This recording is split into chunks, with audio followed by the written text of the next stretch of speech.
বাংলাদেশের রাজনীতিতে যে সংস্কৃতিটা যে বিজয়ী হলে ফলাফল মেনে নেয়া আর পরাজিত হলে ফলাফল প্রত্যাখ্যান করা, এই যে একটা সংস্কৃতি, এর মধ্যে এটা আমি বিশ্বাস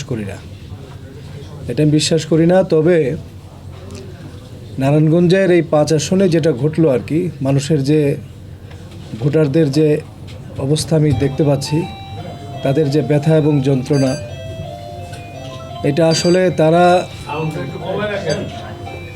এটা কিন্তু এই ফলাফলটাকে তারা মেনে নিতে পারছে না। আমি ব্যক্তিগতভাবেও যখন আমার দল আমাকে মনোনীত করে, আমি রাজি ছিলাম না এই পদে, এই নারায়ণগঞ্জ 5 আসনে প্রতিদ্বন্দ্বিতা করতে আমি আকাঙ্ক্ষী ছিলাম না। কিন্তু আজকে এখানে আমি উপস্থিত হয়েছি নির্বাচন ফলাফল প্রত্যাখ্যান করার জন্য আসলে না, আমি এসেছি আমাদের ভোটারদের যে ব্যথা এবং যন্ত্রণা এবং তাদের যে কান্না, এই সদর বন্দরে মানুষের যে কান্নার, তাদের একটা সান্ত্বনা দেওয়ার উদ্দেশ্যে আমি এখানে উপস্থিত হয়েছি। তারা ভাবছে যে ভোট দিলাম কাকে আর নির্বাচিত কে হলো। এটা অধিকাংশ মানুষের এই ব্যথা এবং যন্ত্রণা।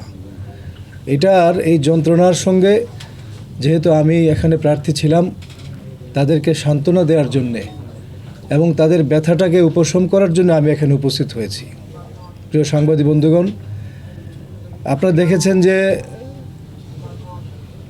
আপনার প্রথম দিকে সারাদিন তো নির্বাচন ভালোই হয়েছে, মানুষ ভোট দিয়েছে। তারপরে সন্ধ্যা মাগরিবের সময় থেকে 6টা থেকে যখন নির্বাচনী ফলাফল শুরু হলো, প্রায় 7টা বা 7:30 পর্যন্ত মানুষ দেখতেছে সব কিছু, একটা একটা করে কেন্দ্রের ফলাফল আসতেছিল। এবং এমনকি 7:30টার দিকে RTV সহ বিভিন্ন টেলিভিশন চ্যানেলে কিছু সংবাদ প্রকাশিত হয়ে গেল আমাকে বিজয়ী ঘোষণা করে।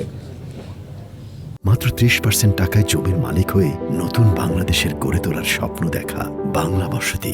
এভাবে মানুষের এক্সপেকটেশন ছিল যে কেন্দ্রের ফলাফলগুলি আসতে থাকবে, মানুষ দেখতে থাকবে।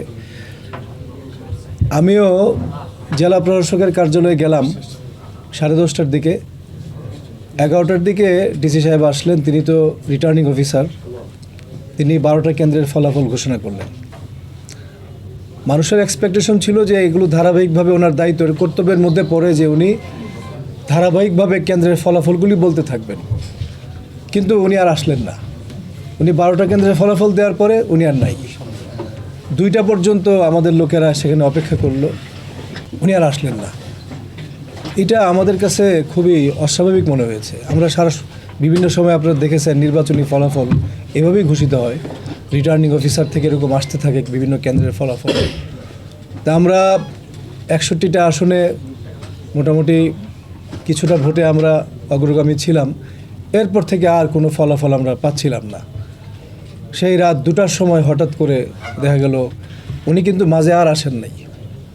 এইটা আসলে এই বিষয়টা আমি বুঝতেছি না এখনও। আমি বুঝতে অক্ষম যে কি কারণে 12টা কেন্দ্রের ফলাফল ঘোষণা করার পরে তিনি আর আসলেন না।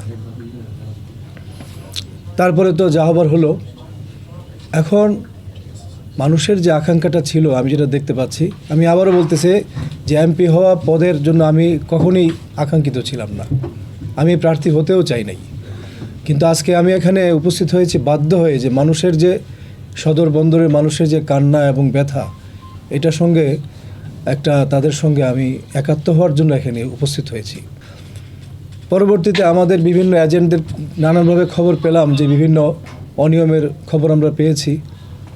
সেজন্য আমরা ভোটটাকে রিকাউন্টিং করার জন্য আমরা নির্বাচন কমিশনে গিয়েছি।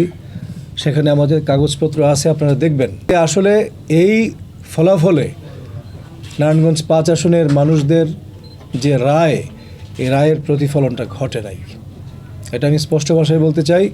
এবং আমরা নির্বাচন কমিশনকে বলেছি সেখানে যে পুনরায় রিকাউন্টিং করা দরকার এবং প্রকৃত ভোটের হিসাব করে জনরায়কে যেন ফিরিয়ে দেওয়া হয়।